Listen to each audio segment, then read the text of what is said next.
Video को like करके आगे शेयर जरूर कर देना। औरों का साया उसी वक्त होता है जब वजूद होता है।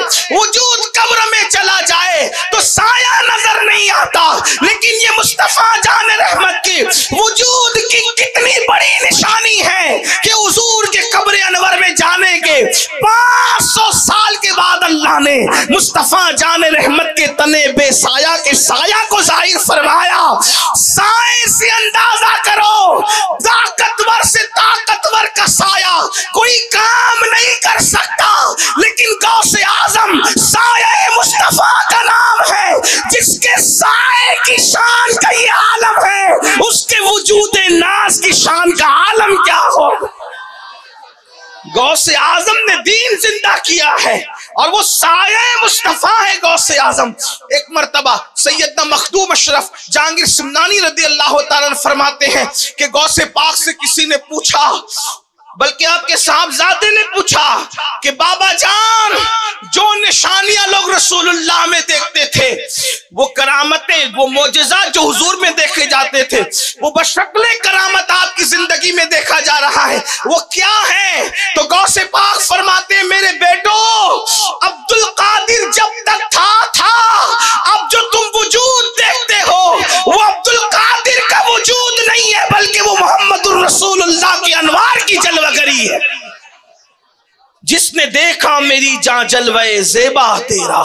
तो सरकार गौसे आजम के दौर में हालात ऐसे पैदा किए गए, और आप जानते हैं गौस पाक और हमारे दौर में जो बहुत ज्यादा मुशाबियत है वो ये, उनके दौर में भी बैतुल मक़दिस पर ईसाइयों का कब्जा था।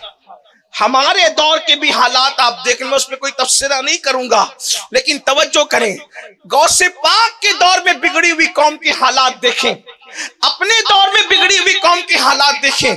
आज दर्द भरी बातें सब करते हैं, आज दर्द भरी बातें सब करते हैं, लेकिन दीन के लिए कौन क्या कर रहा है, कौम के लिए कौन क्या कर रहा है। मिसाल के तौर पर एक जंग हो रही है, नन्हे नन्हे मासूम बच्चों को शहीद किया जा रहा है, जवान औरतें बेवा हो रही हैं, हॉस्पिटलों पर तक बम धमाके किए जा रहे हैं।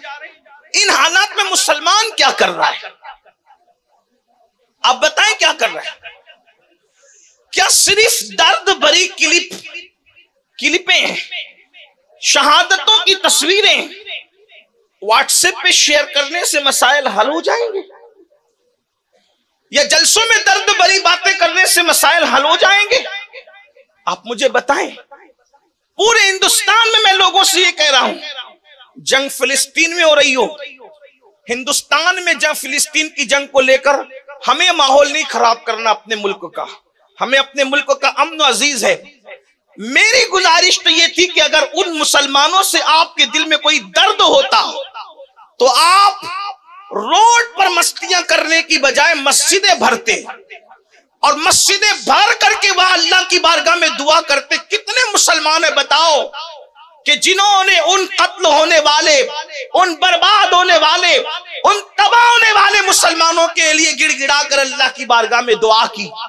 जिस कौम को अपने बच्चों के लिए दुआ की फुर्सत नहीं है, वो कौम के जवान दूसरों के तबाह होने वाले बच्चों के लिए क्या दुआ करेंगे? आज हमारा हाल ही, हम अपने बच्चों के लिए दुआ नहीं करते। दुआ उस वक्त करेंगे जब मस्जिद में आएंगे। जो कौम बारों में बैठी हो, जो कौम नशों में बैठी हो, जो कौम जुआ खेल रही हो, जो कौम किसी पे जुल्म कर रही हो, जो कौम हराम खाने में मुब्तला हो गई हो, जो कौम दीन धर्म सब कुछ फरामोश कर चुकी हो, उस कौम के अंदर मुरव्वत कहां से रहेगी? तो याद रखना, सरकार गौसियत माप ने ये हालात देखे, और हालात देखने के बाद देखा कि अल्लाह का दीन इतना कमजोर हो चुका है, अल्लाह का दीन इतना, बल्कि अल्लाह ने उनको दिखाया भी। एक रास्ते से तशरीफ ले जा रहे थे, मशहूर बात है, एक रास्ते से तशरीफ ले जा रहे थे, देखा कि एक मरियल जैसा अधमरा, बिल्कुल अब दम टूटने वाला है, ऐसा कोई बंदा पड़ा हुआ है, और वो कहता अब्दुल कादिर मेरी मदद कीजिए, अब्दुल कादिर मेरी मदद कीजिए, अब्दुल कादिर मेरी मदद कीजिए। सरकार गौसे पाक ने उस अधमरे और दम तोड़ते हुए इंसान को देखा, जवान को देखा, तो उसका हाथ अपने हाथ में लिया। उलमा फरमाते हैं, सीरत निगार लिखते हैं कि मुर्शिद गौसे पाक ने जैसे उस जवान का हाथ अपने हाथ में लिया, वो एक तंदुरुस्त तवाना होकर के खड़ा हो गया। आपने हाथ हाथ में लिया और वो तंदुरुस्त होकर के खड़ा हो गया, तो आपको हैरत हुई। तो उसने कहा, अब्दुल कादिर मैं कोई इंसान नहीं हूं, बल्कि अल्लाह ने आपको ये बताना था कि आपके नाना का दीन बिल्कुल उसी हालत में था जैसे आपने मेरी हालत देखी, मगर आपने मेरी मदद की तो आपने मुझे जिंदा कर दिया, आपके नाना के दीन को जिंदा कर दिया। आप मुहय्युद्दीन और मुहय्युद्दीन दीन को जिंदा करने वाले हो। वहां से जब आप निकले और मस्जिद में गए तो पूरी मस्जिद पुकार रही थी, या मुहय्युद्दीन, या मुहय्युद्दीन, ऐ दीन को जिंदा करने वाले, दीन को जिंदा करने वाले। देख ले, हर इंसान को खिदमत की बुनियाद पर अलग अलग लक़ब मिला। किसी को इमाम आज़म कहा गया, किसी को मुजद्दिद कहा गया, किसी को मुफस्सिर कहा गया, किसी को कुछ कहा, किसी को कुछ कहा, किसी को कुछ कहा, लेकिन ये शान गौसे आज़म की है। मुहय्युद्दीन सिर्फ गौसे पाक का लक़ब है कि आपने दीन को जिंदा किया है। लोगों को इसमें हैरत है कि वो मुर्दे कैसे जिंदा करते थे। हमने कहा सबका अपना अपना शौक है, हमें मुर्दा जिंदा करने पे क्या हैरत होगी। जो खुदा का दीन जिंदा कर सकता है वो मुर्दों को क्यों जिंदा नहीं कर सकता। मुर्दों को जिंदा करने से बड़ी करामत दीन को जिंदा करना है। लेकिन उसके लिए गौसे पाक ने मेहनत कितनी की। आपने कौम को कुरान और सुन्नत की तरफ बुलाया, आपने अल्लाह के बंदों को अल्लाह की तरफ बुलाया। आपने वाज के जरिए से जो मेहनत की है, आपकी वाज और नसीहत की कुल मुद्दत जो है 40 साल कमोबेश बताई जाती है। और आप अल्लाह अकबर शुरू में जब खिताब फरमाते थे, बल्कि आप तो पहले खिताब ही नहीं करते थे, आपने एक तवील अरसा गुमनामी में गुजारा, आपको कोई जानता नहीं था। गौसे पाक फरमाते हैं, न मैं बगदाद वालों को जानता था, न बगदाद वाले मुझे जानते थे, बल्कि मैं जंगलों में अल्लाह की इबादतें करता और भूख और प्यास की वजह से मैं बेहोश होकर जमीन पे गिर पड़ता, तो जंगली लोग या शिकारी लोग या लकड़हारे मुझे उठा करके ले जाते और मुर्दा समझ करके मुझे तख्ते पे लिटा देते, और जब गुस्ल देने के लिए मुझ पे पानी डालते तो मैं आंख खोल करके कहता क्या कर रहे हो, तो लोग कहते तू तो मर चुका था अजनबी। मैं मस्ताना वार नारा लगा के निकल पड़ता। सरकार गौसे पाक फरमाते हैं, अल्लाह की इबादत में मैंने इतनी मुशक्कतें झेली, जो तकलीफें मैंने उठाई है, अगर वो पहाड़ पे डाल दी जाए तो पहाड़ रेजा रेजा हो जाए। ये मर्तबे यूं नहीं मिलते। आज मुर्दा जिंदा करने का शौक सबको है, आज पानी पर चलने का शौक सबको है, लेकिन आपसे पूछता हूं, जिस कौम का हाल ये हो कि जुमा की 14 रकअतें पढ़ना भी जिन पे भारी पड़ती हो, उनको ये मर्तबे कैसे मिलेंगे, उनको ये मकाम कैसे मिलेंगे, उनको ये अजमतें कैसे मिलेगी। याद रखना, ये मर्तबे यूं ही नहीं मिला करते, बड़ी मेहनतें होती है। तो सरकार गौसियत माब, मैं जल्दी जल्दी अपनी बात की तरफ आ रहा हूं। सरकार गौसियत माब ने पहले तो गुमनामे में जिंदगी गुजारी। खुद फरमाते हैं, एक मर्तबा रसूलुल्लाह और मौलाए कायनात की मुझे जियारत हुई। फरमाते मैंने हुजूर को देखा, मौला अली को देखा, तो अल्लाह के रसूल ने फरमाया, अब्दुल कादिर मेरे बेटे, तुम खिताब क्यों नहीं करते, तुम बयान क्यों नहीं करते। अस्की नाना जान में अचमी हूं, आपका ताल्लुक गिलान से था और गिलान ईरान का एक इलाका है, तो अर्ज के नाना जान में अजमी हूं, यहाँ के लोग अरबी हैं, मैं कैसे खिताब करूं। तो अल्लाह के रसूल अलैहिस्सलाम ने फरमाया, अपना मुंह खोलो, और 7 मर्तबा लुआबे दहन आपने गौसे आजम के मुंह में डाला, और साथ में मौलाए कायनात भी थे। मौला अली ने 6 मर्तबा डाला। तो गौसे पाक अर्ज करते हैं, बाबा जान, नाना ने 7 मर्तबा और आपने 6 मर्तबा क्यों डाला। कुर्बान जाए, अदब का अंदाज देखें। मौला अली फरमाते हैं मेरे बेटे, रसूलुल्लाह के अदब की वजह से मैंने 6 मरतबा डाला, अगर 7 मरतबा डालता तो बराबरी का शायबा होता और इसमें बेअदबी थी, तो बेअदबी से बचने के लिए हुजूर ने 7 मरतबा डाला तो मैंने 6 मरतबा डाला। इससे पता चला वो अली मुर्तजा होकर हुजूर का इतना अदब करते हैं। आज हमारे पास हुजूर का क्या अदब है? हम कुव्वत इश्क की बात करते हैं। जिस कौम के पास अदब ना, उस कौम के पास इश्क कैसे हो सकता है? इश्क तो अदब वाली कौम के पास होता है, बेअदबों को कभी इश्क नसीब नहीं होता।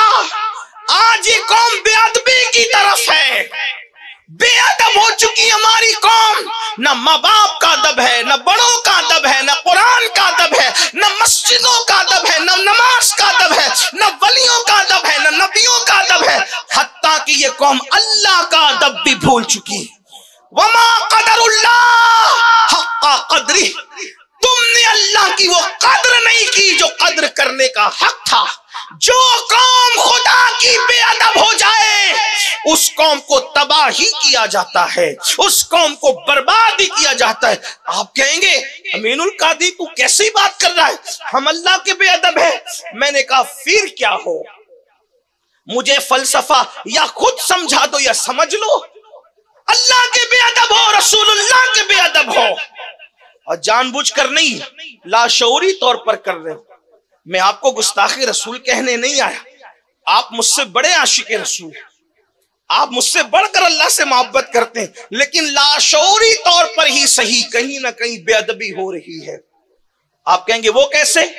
सिर्फ मुझे ऐसा लगता है कि टाइम पूरा हो रहा है, अच्छा 10 मिनट मैं निपटूंगा, बात समेट लूंगा, वक्त की गुंजाइश जितनी बस उतनी बात करेंगे। लेकिन आप तवज्जो कर ले, चलिए इसी बात खत्म करते हैं। क्या अल्लाह का अदब, रसूलुल्लाह का अदब ये कौम भूल चुकी, इसीलिए मिट रहे हैं, लुट रहे हैं। तुम्हारे घर लोगों की इज्जत पर है, तूफान की इज्जत पर है, तबाहियों की इज्जत पर है, हवाओं की इज्जत पर है। जिस दिन तुम अल्लाह रसूल के बाअदब बनो, कुव्वत इश्क पैदा करो। किसी माँ ने ऐसा लाल पैदा नहीं किया कि तुम्हारी आंख में आंख डाल करके देख सके। अल्लाह का अदब नहीं करते, रसूलुल्लाह का अदब नहीं करते। दलील क्या है? जो मुझे समझ में आती वो ये, तवज्जो करना, बस बात खत्म होती है, खास तवज्जो। अगर आपके अब्बा जी आपको देख रहे हैं, अगर सबकी तवज्जो है तो बात खत्म करते करते मेरे दिल का दर्द है, मैं कोई खतीब अदीब आदमी नहीं, टूटे फूटे जुमले लेकर आपके दरवाजे दिल पर अपने दिल का दर्द उंडेलना चाहता हूं। बस अल्लाह करे किसी के दिल में बात उतरे और किसी की जिंदगी बदल जाए तो मेरा आना, आपका आना, हम सब का आना कामयाब। अगर अब्बा जी देख रहे हैं और बाप का अदब दिल में मौजूद है, तवज्जो, अगर बाप का अदब दिल में मौजूद है और अब्बा देख रहे हैं, आपको पता है कि अब्बा देख रहे हैं और आपके हाथ में सिगरेट है, सिगरेट पियोगे, अब्बा देख रहे हैं तो आपकी अपनी तबीयत से जवाब दे। मुझे कोई जबरदस्ती नहीं जवाब देना है तो कोई बात नहीं, लेकिन सिर्फ इतना सुन ले, अपने जमीर की अदालत में खुद को खड़ा करके अपने आप से पूछो। बहुत अदालतों के दरवाजे खटखटाए, कचहरियों के दरवाजे खटखटाए, कभी अपनी जमीर की अदालत में खड़े होकर अपने आप के खिलाफ मुकदमा करो ना, पूछो। अगर बाप देख रहा है और बाप का सच्चा अदब तुम्हारे दिल में है तो तुम उसके सामने सिगरेट नहीं पीते। बाप देख रहा हो तो उसके सामने सिगरेट नहीं पीते। बाप देख रहा हो उसके सामने किसी लड़की को नहीं छेड़ते। बाप देख रहा हो बाप के नापसंदीदा काम नहीं करते। अगर बाप देखे तो सिगरेट नहीं पीते और अल्लाह देख रहा है, फिर किस मुंह से जिना करते हो? अल्लाह देख रहा है, रात के 3-3, 4-4 बजे तक नरम नरम गद्दों पे लेटकर किस मुंह से गंदी फिल्में देखते हो? अल्लाह देख रहा है। अगर आपका यह अकीदा है कि अल्लाह नहीं देख रहा है, फिर आप सब कुछ हो, मुसलमान नहीं हो सकते। और अल्लाह देख रहा है तो बाप के देखने पे सिगरेट छोड़ दी, बाप के देखने पे लड़की की तरफ नजर नहीं डाली। अल्लाह तो हर वक्त देख रहा है। अल्लाह फरमाता है इन्नल्लाह काना अलैकुम रकीबा, अल्लाह तुम पर कड़ी निगरानी फरमा रहा है। इन्नल्लाह खबीरुम बिमा तामलून, अल्लाह को तुम्हारे तमाम अमाल की खबर है। अल्लाह तुम्हारे साथ साथ है। हुआ माकुम ऐनमा कुंतुम, तुम जहां कहीं हो अल्लाह तुम्हारे साथ है। कमरों में छुपे हो तो भी अल्लाह तुम्हारे साथ है, हवाओं में परवाज कर रहे हो तो भी अल्लाह तुम्हारे साथ है, गारों में तो भी अल्लाह तुम्हारे साथ है, जमीन की बस्तियों में तो भी अल्लाह तुम्हारे साथ है। जब कोई साथ नहीं होता तो वो साथ होता है। जब तुम्हारे बदन पे कपड़े भी तुम्हारा साथ छोड़ देते हैं तो भी वो तुम्हारे साथ होता है। तुम्हारा साया तुम्हारा साथ छोड़ देता है तो भी वो तुम्हारे साथ होता है। तुम्हारे अफकार और नजरियात तुम्हारा साथ छोड़ देते हैं फिर भी वो तुम्हारे साथ होता है। कितने साथ है? हुआ माकुम ऐनमा कुंतुम, तुम जहां कहीं हो तुम्हारे साथ है। कितने साथ है? तो कहता है नहनु अक़रबु इलैहि मिन हब्लिल वरीद, वो तुम्हारी शाय रग से ज्यादा करीब है। सारी कुर्बतों की हद खत्म होती है, उससे ज्यादा वो करीब है जो इतने करीब से तुम्हें देख रहा है। फिर शराब के अड्डे कैसे आबाद करते हो, जिना के अड्डे कैसे आबाद करते हो, सूद के धंधे कैसे करते हो, औरतों पे पाप की नजर कैसे डालते हो। दूसरे मजहब के लोग औरतों को पाप की नजर से देखें, हमें ताज्जुब नहीं होता, लेकिन जिस मजहब इस्लाम की तालीम ये हो, मजहब इस्लाम ये कहता है अगर औरतों के कपड़े सूख रहे हो, रस्सियों पर दीवारों पर सूख रहे हो दुपट्टे दूसरे कपड़े, उन कपड़ों को भी मत देखा करो। ये तकवे से ज्यादा करीब है, क्योंकि औरतों के सूखते हुए कपड़ों को देखने से भी दिल में गुनाह के जज्बात पैदा होते हैं। सैयदना ईसा अलैहिस्सलाम फरमाते हैं एक मकाम पर औरत बैठकर उठ गई। ईसा अलैहिस्सलाम का कौल इमाम इब्नुल जौजी नकल करने में साथ साथ हवाले भी पढ़ रहा हूं ताकि इंटरनेट का दौर आप जाकर चेक कर सकें। हजरत ईसा अलैहिस्सलाम फरमाते, इब्नुल जौजी लिखते हैं एक औरत बैठ गई, उसके बैठने से वो जगह गर्म हो गई। तो तकवा ये है कि जब तक वो जगह ठंडी होकर के उसका असर खत्म ना हो जाए मर्द वहां ना बैठा करे।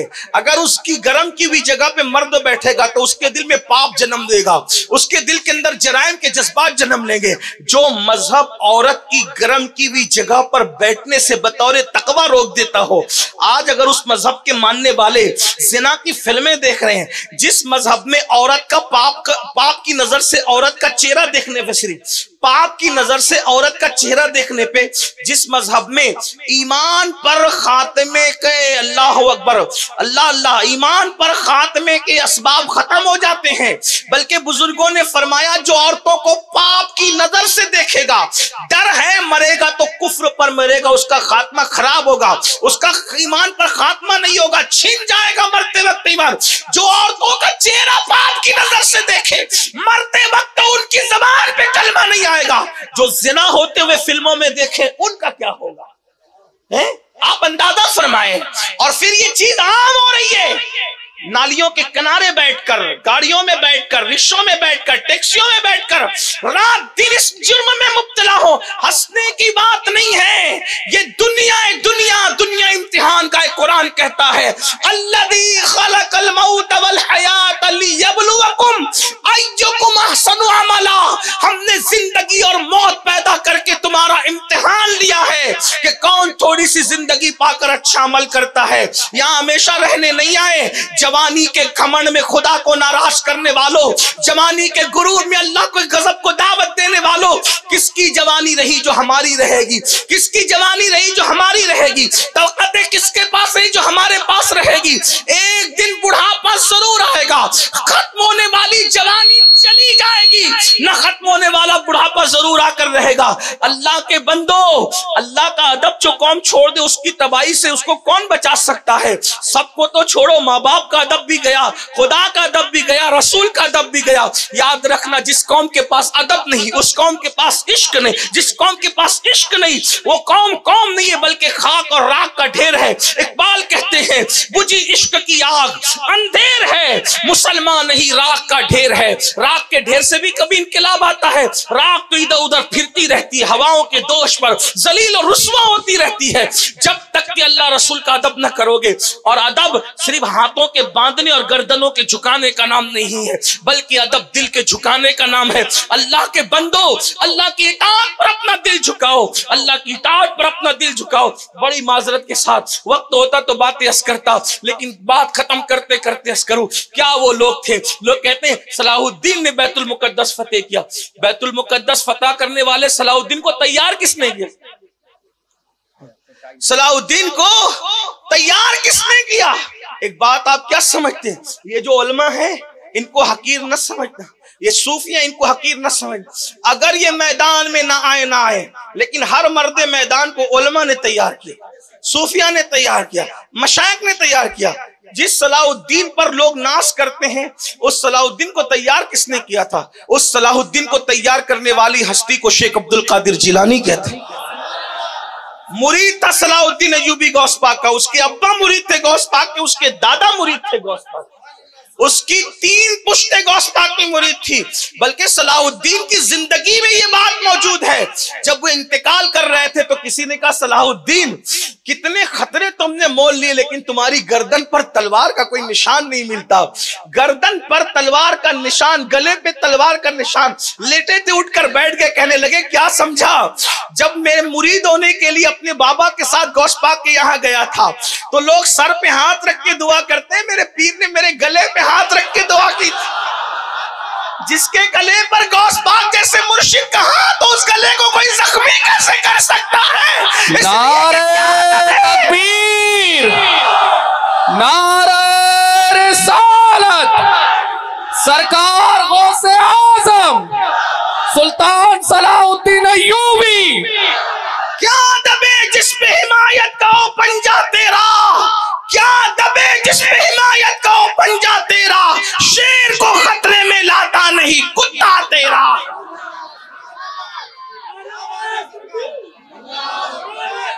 तो ये जो इनकलाबी लोग आए दुनिया में, इनको तैयार इन सूफियों ने, बुजुर्गों ने किया था। और फिर कैसे सुथरे लोग थे, कैसे सुथरे लोग थे, तरबियत याफ्ता लोग कैसे सुथरे लोग थे। जब बैतुल मुकद्दस फतह हुआ, दरअसल हमारे यहाँ तो पहली बात अल्लाह वालों के पास बैठने का जज्बा नहीं, सूफियों से चिढ़े, वलियों से चिढ़े, अल्लाह वालों से चिढ़े। खुदा जाने कैसे कैसे नाबालिग मुहक्किकीन के चक्कर में पड़ करके वलियों की लोग तौहीन करते हैं, गुस्ताखियां करते हैं, बेअदबियां करते हैं। सलाहुद्दीन को तैयार किया गौसे पाक ने। 80% लोग सलाहुद्दीन की फौज में जितने थे वो सब के सब गौसे आजम के मुरीद थे या मुरीदों के मुरीद थे, शागिर्द थे या शागिर्दों के शागिर्द थे। जब बैतुल मुकद्दस की चाबियां सलाहुद्दीन के हाथों में देने के लिए बुलाया ईसाइयों ने, तो एक साजिश रची का इनके साथ सब जवान है, एक काम करते हैं, वेलकम करने के बहाने अपनी लड़कियों को आधा नंगा करके खड़ा करेंगे। आखिर नौजवान है, मुसलमान है, तो क्या हुआ नौजवान है। जब ये चाबियां लेने आएंगे, लड़कियों को आधा नंगा देखेंगे तो जिना में, बदकारी में मुब्तला हो जाएंगे। देखो दुश्मन की साजिश हमेशा यही रही है, कुव्वत इश्क छीनने के लिए अय्याश बनाया, आवारा बनाया, यही किया। उस दौर में भी यही किया। उन्होंने मिशन के लिए अपनी बेटियों को नंगा किया है, आज भी नंगा कर रहे हैं, लेकिन वो नंगे होते हैं तो हमें फिक्र नहीं है। क्यों? उसकी वजह यह कि खुदा ने हर उज़्व को बेपर्दा पैदा किया है, लेकिन आंखों को अल्लाह ने बापर्दा पैदा किया। घर जाकर कभी जुमले को सोचना, तुम्हारा हर उज़्व बेपर्दा है, आंख बापर्दा है। आंखों को पर्दों पर पलक का पर्दा देकर बताया बंदे कि हर उज़्व तो तू छुपा नहीं सकता, लेकिन हमने आंख को बापर्दा पैदा किया है। जब जरूरत पड़े एक लम्हे में आंख में पर्दा डाल करके आंखों की हिफाजत कर लेना। जो आंख की हिफाजत कर गया वो हमारा बन गया। जो आंखों की हिफाजत नहीं जानता वो कुदरत का कभी कुर्ब नहीं पा सकता। मेरे आका अलैहिस्सलाम फरमाते हैं, जो किसी खूबसूरत औरत को देखकर इस नियत से गर्दन झुका ले कि अल्लाह देख रहा है, उसी वक्त अल्लाह जन्नते नईम उसके लिए बेहिसाब लिख देता है, बेहिसाब उसको जन्नते नईम का मुस्तहिक करार देता है। लड़कियां आधी नंगी खड़ी थी ईसाइयों की, क्या? इसलिए कि वेलकम कर रही है। सलाहुद्दीन ने कहा तुम्हारा बड़ा इम्तिहान है, अब बताओ क्या करोगे। जिसकी आंखों में मदीने वाले का जलवा बसा हो, क्या वो किसी के हुस्न पर ईमान का सौदा कर लेगा? नजरें झुकाओ और नजर झुका के हुजूर के तसव्वुरात में गुजर जाओ। वो नौजवान क्या नौजवान थे, आज गाने की दहलीज पे ईमान का सौदा करने वाले ये नौजवान समझते हम इनकलाब पैदा करेंगे। कुछ नहीं होगा आपसे। जो इंटरनेट की बर्बादियों के अंदर खुद गिर चुके, जो माँ की खैरियत नहीं पूछते, वो दीन का तहफ्फुज क्या कर सकेंगे? नारों से कुछ नहीं होगा मेरे भाई। जो बीबियों बीवियों को सालन में नमक ज्यादा होने पे तलाक की धमकियां देते हैं। ऐसे बुज़दिल लोग क्या इनकलाब बपा करेंगे? जुमले तलख लगे तो माफ करना, नश्तर जो लगाता है वो दुश्मन नहीं होता। जिसको अपने बच्चों की स्कूल की फीस भरने की फिक्र न हो, वो कौम में क्या इनकलाब बपा करेगा? इनकलाबी कुछ और लोग हुआ करते हैं। अल्लाह अकबर। सलाउद्दीन ने कहा, नजरें झुकाओ, रसूलुल्लाह के तसव्वुर में, हुस्न जमाल के तसव्वुर में गुजर जाओ। और वो काफिला गुजरता गुजरता गुजरता चला गया। लड़कियां हैरान थी, हमने इसी हुस्न की वजह से तो लोगों के ईमान के सौदे किए थे, ईमान छीने थे। जब सारे जवान गुजर गए तो किसी लड़की ने कहा, हमारे हुस्न की तौहीन तो न करो, तुम्हारे सीने में दिल है या पत्थर है, आखिर तो हमें देखते क्यों नहीं? तो किसी जवान ने नजर झुका के कहा था, जिसकी निगाहों में मदीने वाले मुस्तफा प्यारे का जलवा समाया हो, वो तुम्हें कैसे देख सकते हैं? क्यों? इसलिए कि अल्लाह अकबर, तेरे कदमों में जो है गैर का मुंह क्या देखे, कौन नजरों पे चढ़े देख के तलवा तेरा। अल्लाह अकबर। ये शान, ये जवाब, ये हालात थे। तो तब उन लड़कियों ने कहा, जिसके हुस्न में तुम गिरफ्तार हो, फिर हमें भी उसी के हुस्न का शहदाई बना दो और हमें भी कलेमा पढ़ा करके इस्लाम में दाखिल कर लो। ये हालात थे मुसलमानों। तो बात अधूरी यहाँ पर बात जब हमें खत्म करनी पड़ रही, इंशाअल्लाह अल्लाह ने वक्त दिया और हालात ऐसे रहे तो हम कभी गुफ्तगू इस पे करेंगे। लेकिन आज जरूरत इस बात की है, तौबा करो, अय्याशियों से निकलो, गुनाहों से निकलो। सुन्नी दावत इस्लामी इसी मिशन को, एक ही मिशन है सुन्नी दावत इस्लामी, एक मिशन, भटके हुए आहू को फिर सुबह हरम ले चल।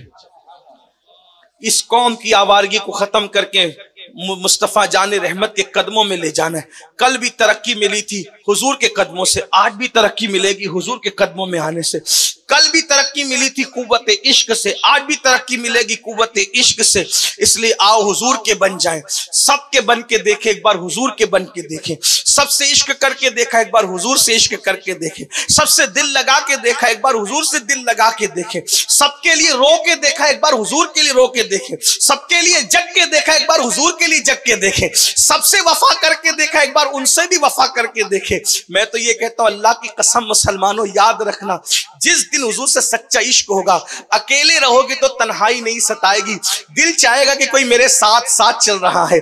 अगर तड़पोगे तो ऐसा लगेगा कोई मुझे तसल्ली दे रहा है, रोगे तो यूं लगेगा अपने दामन से कोई तुम्हारे आंसुओं को खुश्क कर रहा है, बेकरार हो जाओगे तो यूं लगेगा कोई सीने पे हाथ रख के तुम्हें तसल्लियां दे रहा है। तुमने हुजूर को समझा क्या है? जरा एक बार उनके बन के तो देखो, फिर क्या मजा आता है बनने में। दुनिया से बेगाने हो जाओगे, दो आलम से करती है बेगाना दिल को, अजब चीज है लज्जत आशनाई। एक बार यार से आशनाई करके तो देखो, फिर देखना जीने का मजा क्या है। गुनाहों में मजा नहीं है, उनके इश्क में मजा है। सच्चा उनके आशिक बनकर देखो, यहां भी कामयाबी, वहां भी कामयाबी। हत्ता के जमीन पे इंसान अदब करेंगे और कब्र में नकीरैन अदब करेंगे। मेरे इमाम कहते हैं, नकीरैन करते हैं ताज़ीम मेरी, फिदा होके तुझ पे ये इज्जत मिली है। खाक होकर इश्क में आराम से सोना मिला, जान की एक्सीर है उल्फत रसूलुल्लाह की। उनके बन के देखो, तौबा करो, गुनाहों से निकलो। गुनाह उनको अज़ियत पहुंचाते, तकलीफ पहुंचाते हैं। तो मेरे अजीज, सुन्नी दावत इस्लामी का मकसद यही है, इश्क रसूल दिलों में पैदा करना, इश्क रसूल की शमा जलाना, नौजवानों को हुजूर से करीब करना। और उसी के कड़ी ये है कि हर साल मुंबई की सरजमीन पर वादी नूर आजाद मैदान में सालाना सुन्नी इज्तिमा मुनक्किद होता है। इस साल भी 1, 2 और 3 दिसंबर को 2023 यानी इस साल के आखिरी महीने की पहली तारीख को, 2 और 3 तारीख को इज्तिमा होगा। आप तफसीलात हमारे इलियास अशरफी साहब से समाअत कर लें और इंशाअल्लाह उसमें खूब बड़ी तादाद में खुद भी शिरकत करें, दोस्त अहबाब को भी इसकी दावत दें। गुफ्तगू के दरमियान कोई गलती हो अल्लाह पाक मुआफ करे। अस्तगफिरुल्लाह रब्बी इन्ना रब्बी लगफूरुर रहीम व मा अलैना इल्लल बलाग। अस्सलाम वालेकुम।